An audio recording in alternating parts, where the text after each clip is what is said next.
I started by doing what we now call some contextual inquiries, where a client sent me out to sit with some Mac users and find out, it was actually Symantec and it was their utilities division. They wanted to find out what Mac users wanted in utility software. And I came back and with this report, and it was nothing like what they expected. So the problem at the time was that people didn't talk to their users at all. It was not an expectation that you'd actually spend some time having any real contact with users other than at trade shows, just kind of casually, to find out. Nobody would sit down and find out what people actually wanted.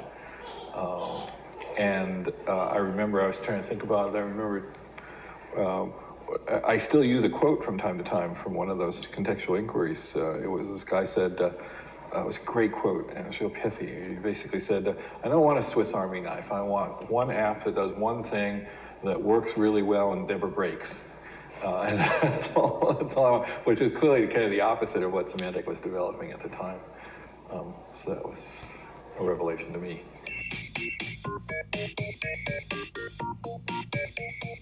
I'm a terrible predictor of trends, and I have no business sense whatsoever. So I'm like, I always tell people, don't take my word for what's going to happen next. I just happen to be in the right place at the right time when the web went from text to including pictures, which is kind of when it really broke. I happened to be consulting for Apple on eWorld, which was the Apple-branded version of AOL.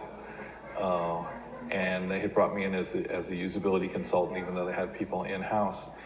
And all of a sudden, in the middle of the project of developing this, it was at the time the project was kind of just develop an Apple look and feel for AOL. And all of a sudden, they built in the capability of accessing the World Wide Web. And the tools that were built into AOL for accessing the web were really meager.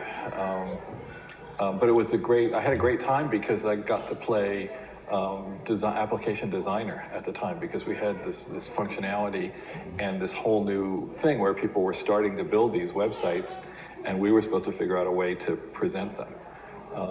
And I was working with some people at Apple who were really smart. There was a designer named Cleo Huggins who was like one of the best designers I've ever worked with. So we had a great time trying to make stuff up, and we actually made up stuff that was better than what AOL was making up with the same tools. Like they would see this stuff and they would say, oh, how did you do that? So that was fun. That was fun. But I didn't realize, and I just happened to be there, and then it turned out since people started spending so much more time doing websites than applications, I had just sort of naturally transitioned that more and more of my clients were people dealing with the web, and to the point where eventually nobody was asking me to look at applications anymore.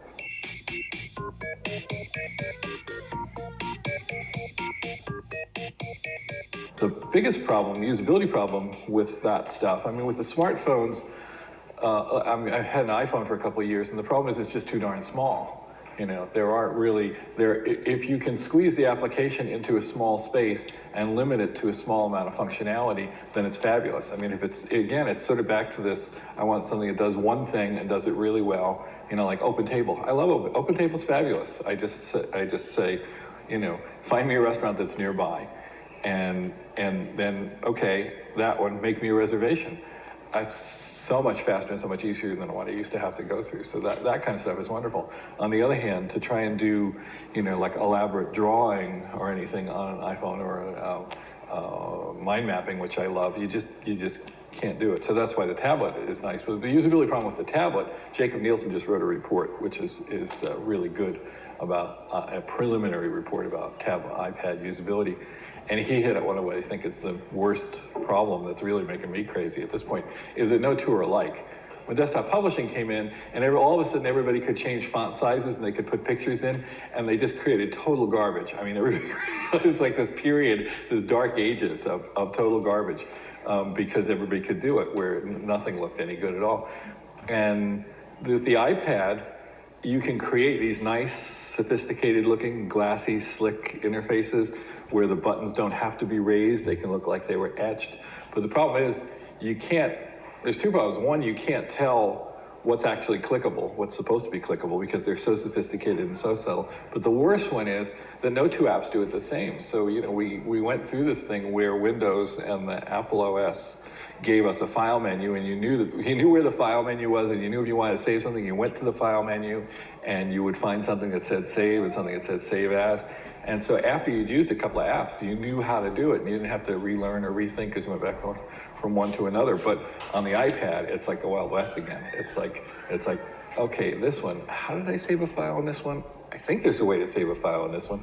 So first off, nothing's visible to begin with, so you don't even know where the controls are. So you start poking around and try and get the controls to appear again, because they want you to use the whole surface. And then when you get the controls, you have to remember, oh, okay, well, which corner was the file stuff in, and what did the file stuff look like?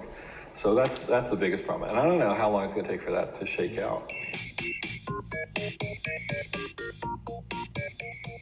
I have to admit to them that I'm not the best source of information, because I got grandfathered into it way back when, and I'm not sure that I could get into it now. I'm not sure what I would do. There were so few people doing it 20 years ago. And I just learned it on the street the way everybody did back then, and read Jacob Nielsen's books, and had time to pick it up as I learn as I worked. But now, it is a cushy job. I mean, it's a great job. It's a very cushy job.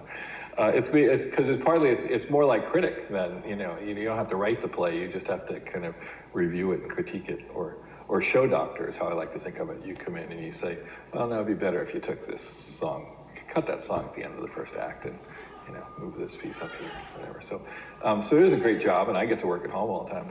But I don't really know how to tell people to get into it. There's more opportunity now. There are some grad programs. All the ones I know of are really good. So I think if you find a grad program in user interface design or user experience, that they tend to be pretty good. I usually send people to the Usability Professionals Association site, because they actually have a couple of really good resource pages about the programs and workshops and books and whatever. But I'm not sure, other than the people who get into the grad program, I'm not sure how people get into it nowadays.